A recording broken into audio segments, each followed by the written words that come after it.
नमस्कार, स्वागत है आपका रिपब्लिक भारत पर। मैं हूं आपके साथ अनामिका सिंह काली। इस बुलेटिन में साथ मोनिका अंजलि बेल की। पहले रुक करते बड़ी खबर का जारी पुणे से। पुणे में एक युवक की गोली मारकर हत्या कर दी गई है। रेस्टोरेंट में बैठे हुए एक शख्स की गोली मारकर हत्या करने की एक पूरी खबर है, जहां पर एक युवक खाना खा रहा था। इस युवक का सरेआम मर्डर कर दिया गया। फायरिंग के बाद धारदार हथियार से भी हमला किया गया। हालांकि ये पूरी वारदात सीसीटीवी कैमरे में कैद हो गई। पुणे से खबर आ रही है, जहां पे रेस्टोरेंट में एक युवक का सरेआम मर्डर कर दिया गया है। पहले युवक के सर में गोली मारी गई। गोली मारने के बाद धारदार हथियार से हमला भी किया गया। देखिए तस्वीरें आ गई है आपके, जहां पे कुछ लोग बैठ के खाना खा रहे होते हैं। खाना खाने के साथ एक युवक आता है जो वहां पे ताबड़तोड़ फायरिंग करता है, और फायरिंग करने के बाद धारदार हथियार से वो वार भी करता है। यानी कि मर्डर करने का फुल प्रूफ प्लान था ये, जहां पे पहले गोली मारी जाती है, उसके बाद से हथियार से हमला किया जाता है। कई बार हमला करने के बाद वो जो युवक है वो यहाँ से भाग जाता है। यानी कि ये प्लानिंग पहले से थी और अभी पूरी वारदात सीसीटीवी कैमरे में कैद हो गई है। जी, ये तस्वीरें यहाँ पर आप देख पा रहे हैं कि किस तरह से हमला किया जा रहा है। मर्डर की पूरी वारदात जो सामने आई है, युवक की गोली मारकर हत्या कर दी गई है। पहले आते हैं कुछ दबंग, गोली चलाते हैं यहाँ पर, और इसके बाद मारपीट करते हैं, वहां तोड़फोड़ करते हैं, और ये बदमाश यहां से फरार हो जाते हैं। तो खुलेआम किस तरह से कानून को चुनौती दी जा रही है, इसकी वानगी आप देख सकते हैं। पुणे से ये रेस्टोरेंट से एक तस्वीर सामने आई है, जहां पर दबंग अचानक से घुसते हैं, गोली चलाते हैं इन युवकों पर, जो आराम से शायद अपने लंच का या फिर ब्रेकफास्ट का इंतजार कर रहे थे, और अचानक से गोलीबारी के बाद मारपीट, और यहां से ये बदमाश देखिए बेखौफ हमलावर फरार हो जाते हैं, सरेआम मर्डर की वारदात को अंजाम देकर।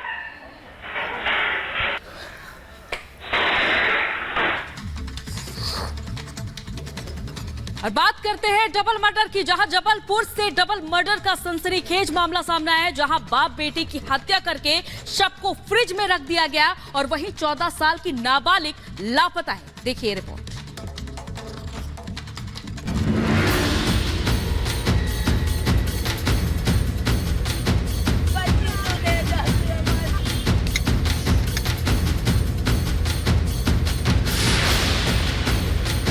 मध्य प्रदेश के जबलपुर में उस वक्त सनसनी फैल गई जब रेलवे की मिलेनियम कॉलोनी में डबल मर्डर की सनसनीखेज वारदात सामने आई। बाप बेटे की बेरहमी से हत्या के बाद हड़कंप मच गया। रेलवे कॉलोनी में रहने वाले राजकुमार विश्वकर्मा, रेलवे कर्मचारी, और उनके 8 साल के बेटे की हत्या कर दी गई। जहां मृतक पिता का शव सोफे पर, तो वहीं मासूम बेटे का शव फ्रिज के अंदर से बरामद हुआ। वहीं दूसरी तरफ घर से 14 साल की नाबालिग बेटी लापता है। पुलिस इस मामले में जांच कर रही है। देखिए, अभी हम इन्वेस्टिगेट कर रहे हैं। अभी बॉडीज को अभी जस्ट रिकवर किया है। अभी हमारी फिंगरप्रिंट, हमारे फॉरेंसिक जो एक्सपर्ट्स हैं वो स्पॉट पे हैं, और जल्दी ऐसे आगे साक्ष्य आएंगे तो हम आपको ब्रीफ करेंगे। नहीं, देखिए, अभी प्राइमरी जो साक्ष्य हैं वो मर्डर के हैं, और पुलिस अभी इन्वेस्टिगेट कर रही है, और आगे जैसे साक्ष्य आएंगे वैसी कार्रवाई। पिता और पुत्र की हत्या धारदार हथियार से अंजाम दी गई। दरअसल मृतक राजकुमार विश्वकर्मा रेलवे में कार्यालय एसपी के पद पर तैनात थे। राजकुमार 2 बच्चों, जिनमें 14 साल की एक बेटी और 8 साल के बेटे तनिष्क के साथ रहते थे। राजकुमार विश्वकर्मा की पत्नी की मौत 2023 में हो गई थी, जो काफी लंबे वक्त से बीमार चल रही थी। रेलवे कॉलोनी में हत्याकांड का खुलासा तब हुआ जब रेलवे कर्मचारी की लापता बेटी के मोबाइल से रिश्तेदारों को वॉइस मैसेज भेजकर उन्हें दोहरे हत्याकांड की जानकारी दी गई। हमको एक आधा घंटे पहले भांजे का फोन आया कि मामा तुरंत जाओ, वहाँ ऐसा ऐसा हो गया है मामा जी के साथ, आप बिल्कुल तुरंत। हम लोग तुरंत आ गए पूरे परिवार के साथ अपने। बच्चे कितने हैं उनके 2 बच्चे, एक बेटा एक बेटी। क्या उम्र? सर उसकी कितनी, तनिष्क की उम्र 5-6 साल, और बच्चे की वही मतलब 10 साल नहीं 15 13-14 सर। किसी चीज़ से कोई परेशान नहीं सर? कोई चीज़ से परे कभी उनने ऐसा जिक्र ही नहीं किया सर कि हम लोग इस चीज़ से परे, कोई चीज़ सरकारी नौकरी थी, किसी चीज़ से परेशानी नहीं थी। बल्कि अभी वो परसों हमारे घर भी गए थे, परसों नरसों। मध्य प्रदेश की जबलपुर पुलिस के मुताबिक मामला संदिग्ध है। वहीं वारदात की खबर मिलने के बाद मृतक राजकुमार विश्वकर्मा के परिजन इटारसी से जबलपुर पहुंचे। उनका रो रो कर बुरा हाल है। उन्हें भरोसा ही नहीं हो रहा कि इतनी जघन्य घटना उनके परिवार में घट सकती है। कि भाई जाओ वहाँ भैया का मर्डर हो गया बोले, बस इतने ही। और हम लोग जैसे ही सुने फोन रख के तुरंत घबरा गए, तो तुरंत दौड़ गाड़ियों।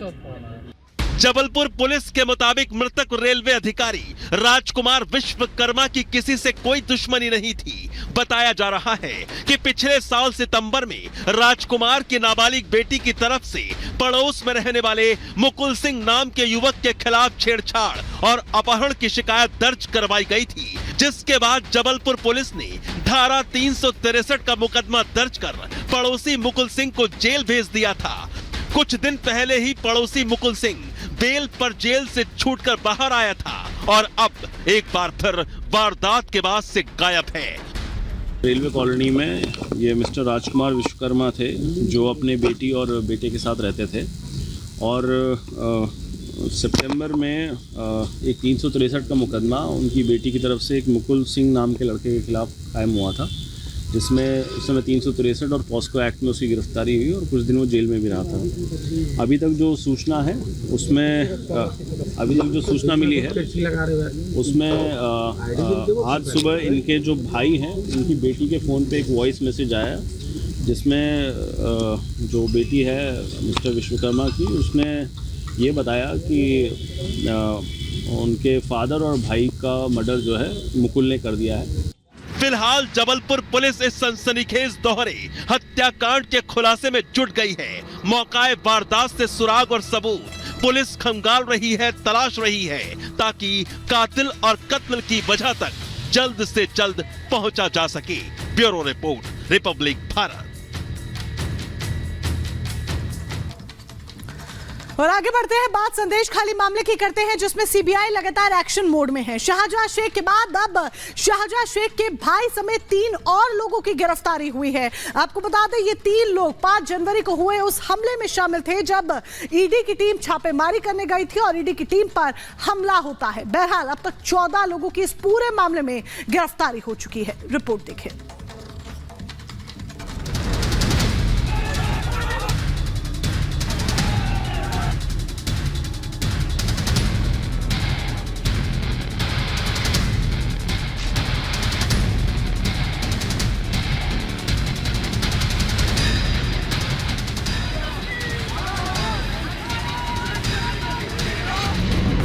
संदेश खाली मामला अब सिर्फ बंगाल तक नहीं रहा, बल्कि देश भर में इसके चर्चे हो रहे हैं। शाहजहां शेख की गिरफ्तारी के बाद भी सीबीआई लगातार एक्शन मोड में है और मामले में लगातार जांच कर रही है।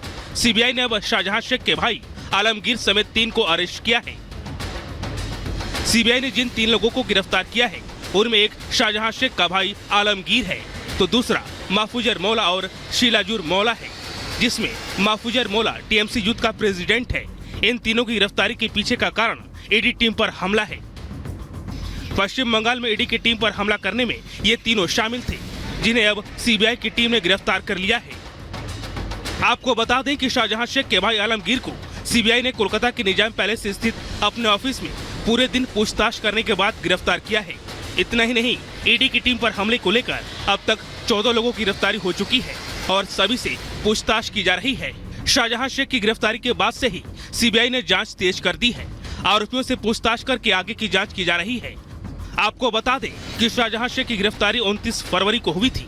मामला ईडी की टीम पर हमले के बाद तूल पकड़ता चला गया था।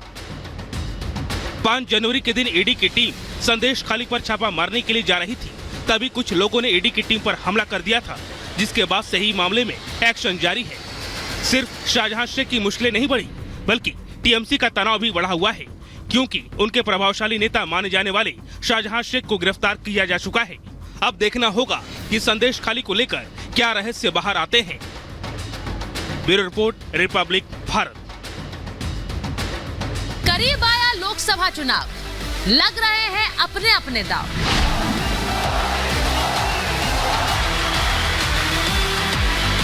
सत्तर साल से अधूरे आपके सपने मोदी पूरे करके देगा। केवल और केवल आम आदमी पार्टी से खतरा है। राम लहर पर सवार मोदी अब क्या करेंगे विरोधी? देश ने तय किया है कि मोदी जी फिर से एक बार इस देश के प्रधानमंत्री बनेंगे। चलेगी इंडी की कोई ट्रिक या मोदी लगाएंगे हैट्रिक?